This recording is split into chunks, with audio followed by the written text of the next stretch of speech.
Telugu Desam party కుటుంబ సభ్యులకు నమస్కారం. ఎంతో ప్రతిష్టాత్మకంగా సాగే మహానాడు సభలో నేడు మాట్లాడే అవకాశం రావడం ఒక అదృష్టం.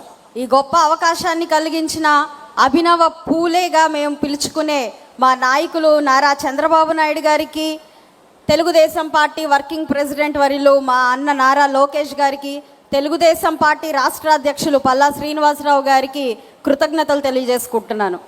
ముందుగా నిన్న ప్రవేశపెట్టిన 33% మహిళా రిజర్వేషన్ బిల్లుకి సంబంధించి యావత్ రాష్ట్ర మహిళల తరపున మీకు శిరసు వంచి నమస్కరిస్తున్నానన్న.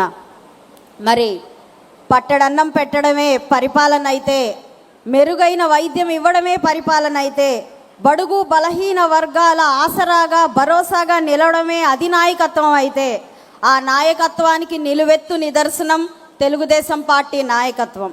అక్కడితో ఆగక మహిళలకు సమాన హక్కులతో, సాధికారతతో, స్వేచ్ఛతో, యువతకు ఉద్యోగ కల్పనతో, పెట్టుబడులతో, పారిశ్రామికీకరణతో, ఉపాధి హామీలతో, సమాజ భాగస్వామ్యంతో పేదరిక రహిత రాష్ట్రంగా మలచాలన్న సంకల్పంతో సూర్యుడు కూడా చేరలేని చీకటి జీవితాల్లో వెలుగు నింపుతూ ప్రతి ఒక్కరిలో బాధ్యతను స్ఫూర్తి నింపుతున్న దార్శనికులు నారా చంద్రబాబు నాయుడు గారి పరిపాలనను ఏమనాలి, ఆ నాయకత్వానికి ఏ పేరు పెట్టాలి మనం ఆలోచించాలి. అయితే నారా చంద్రబాబు నాయుడు గారి పరిపాలనలో అంతా సంతోషాలే, అభివృద్ధే, సంక్షేమమే. హ్యాపీ హెల్దీ వెల్దీ రాష్ట్రంగా మన ఆంధ్ర రాష్ట్రాన్ని తీర్చిదిద్దడమే ఈ సమాజం అనే దేవాలయంలో కొలువైన దేవుళ్ళు ప్రజలకు ఆయన చేయాలనుకుంటున్న సేవ.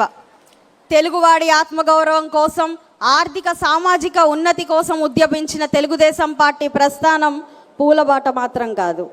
నాటి తెలుగుదేశం పార్టీ వ్యవస్థాపకులు అన్న నందమూరి తారక రామారావు గారి నుండి నేటి యువ నాయకులు నారా లోకేష్ గారి దాకా, తోట చంద్రయ్య లాంటి కార్యకర్త నుండి మన చంద్రన్న దాకా ఎన్నో ఆటుపోట్లను ఎదుర్కొంటూనే ఉంది తెలుగుదేశం పార్టీ. అప్పుడే పుట్టి ముక్కుపచ్చలు కూడా ఆరని తెలుగుదేశం పార్టీ ఎదుర్కొన్న ఆగస్టు సంక్షోభం నుండి యువగలం పాదయాత్రకు దారితీసిన పరిణామాల వరకు ఎన్నో పోరాటాలు. మన తెలుగుదేశం పార్టీ ఢిల్లీ అహంకారాన్ని, మోసాన్ని చూసింది. 2014 రాష్ట్ర విభజనతో జీవం కోల్పోయినటువంటి తెలుగు రాష్ట్రాన్ని బరువైన గుండెతో మోసింది. ఉచితాల ఎరవేస్తూ ఒక్క ఛాన్స్ అంటూ వచ్చి తెలుగువారి ఆత్మగౌరవాన్ని దెబ్బతీస్తూ ఆంధ్ర రాష్ట్ర ప్రజలను వలసదారి పట్టించిన నాటి వెకిలి నాయకుని నియంత పరిపాలన చూస్తూ ఉండలేకపోయింది. 44 ఏళ్ల తెలుగుదేశం పార్టీ సుదీర్ఘ ప్రయాణంలో ఎదుర్కొన్న సంక్షేమాలు, కష్ట నష్టాలు 5 నిమిషాల్లో వివరించాలి అని అనుకోవడం ఒక పెద్ద సాహసమే అవుతుంది. అయితే ఆడపడుచు కంట కన్నీరు పెట్టించి, అమ్మ కడుపు రగిలించి, ఆఖరకు తండ్రి సమానులైన చంద్రన్న కంట తడి చూసేదాకా వదలని నాటి పైశాచిక పాలన తలుచుకుంటే కొన్ని సంఘటనలు ఆవేదన కలిగిస్తే, మరి కొన్ని సంఘటనలు రక్తం మరిగిస్తాయి. నేటికి ఏ నాటికి మరువులని క్షోభను మిగులుస్తాయి.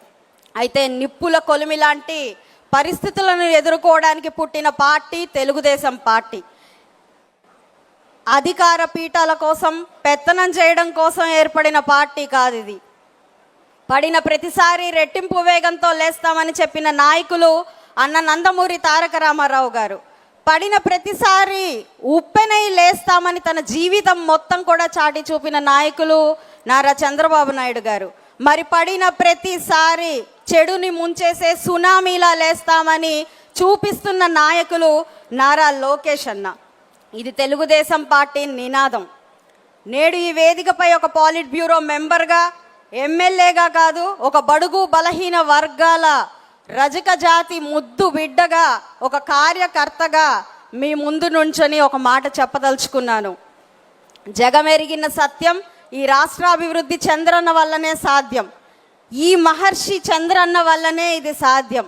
5 రూపాయలకు జై కొట్టే వెకిల పార్టీ నాయకులు, కార్యకర్తలు ఎక్కడ? జై చంద్రన్న అంటూ తన ప్రాణాలు సైతం లెక్క చేయని మన కార్యకర్తలు ఎక్కడ? తెలుగుదేశం నాయకులు, కార్యకర్తలు ఎప్పుడూ మంచికి మంచి, చెడుకి అత్యంత చెడు, త్యాగాలకు అయినా సిద్ధం. మాట జారితే, తప్పు చేస్తే తాట తీసేదాకా తగ్గం. ఇక్కడ ఉన్న 1800 క్లస్టర్లో స్క్రీన్ల ముందు ఉన్న ప్రతి కార్యకర్త రొమ్ము విరిచి చెప్పండి, జై తెలుగుదేశం, జై తెలుగుదేశం, జై తెలుగుదేశం, జై తెలుగుదేశం, జై హింద్.